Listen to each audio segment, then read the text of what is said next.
आज मी रव्याचा उपमा करणार आहे. तर त्यासाठी मी सगळं साहित्य काढलं आहे. हे वाटीभर रवा काढला आहे. थोडे एक टोमॅटो चिरून घेतले. हे 2 कांदे चिरून घेतलेत. 4-5 मिरच्या, थोडेसे कढीपत्त्याची पानं घेतलेत. हे कोथिंबीर चिरून घेतली आहे.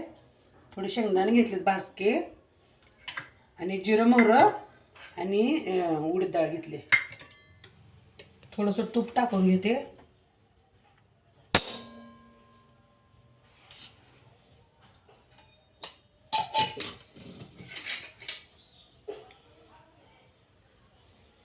ह्यामध्ये रवा चांगला भाजून घेते.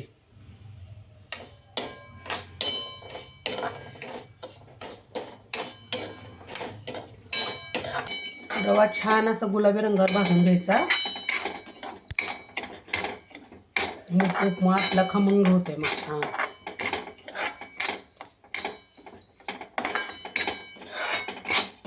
गुलाबी रंगावर चांगला भाजला. आता कलर चेंज झाला बघा. आता काढून घेते. आता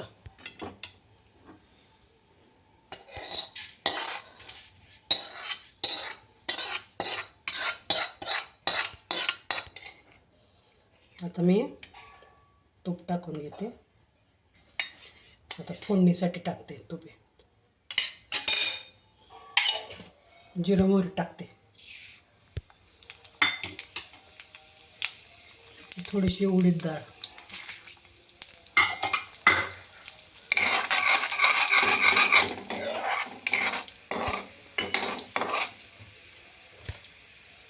कढीपत्ता, मिरची टाकून घेते.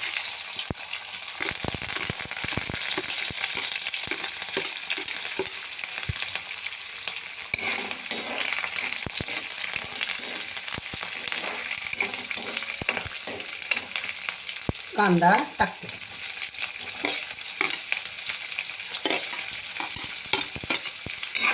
तर कांदा चांगला गुलाबी रंगावर भाजते.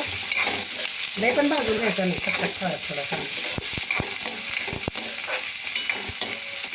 कांदा चांगला माझा भाजला. आता त्यात टमाटर टाकून घेते. जरा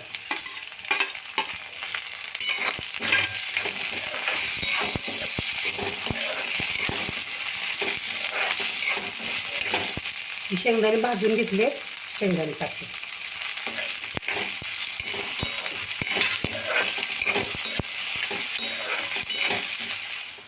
थोडासा हिंग टाकून घेते.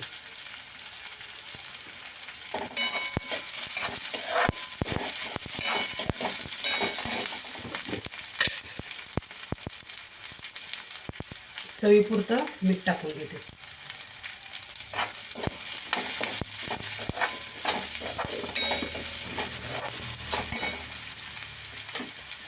आणि इकडे मी पाणी गरम करायला ठेवलंय. पाणी टाकून घेते.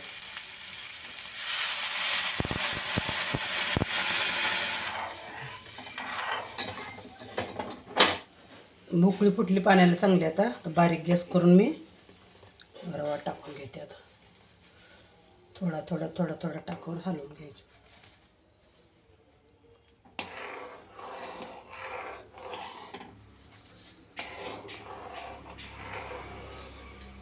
हलवायचं म्हणजे गुठळा होत नाही.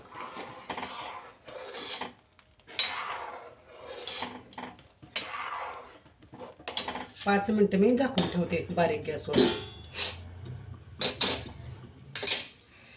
आता बघू आपण झालं का आपलं पीठ. छान झालं.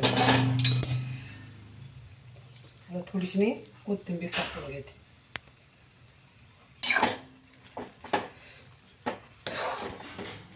झालं उपीट तयार. कशी वाटली तुम्हाला माझी रेसिपी कमेंट करून नक्की सांगा. आवडल्यास चॅनलला लाईक करा, सबस्क्राईब करा. भेटू पुढच्या रेसिपीमध्ये.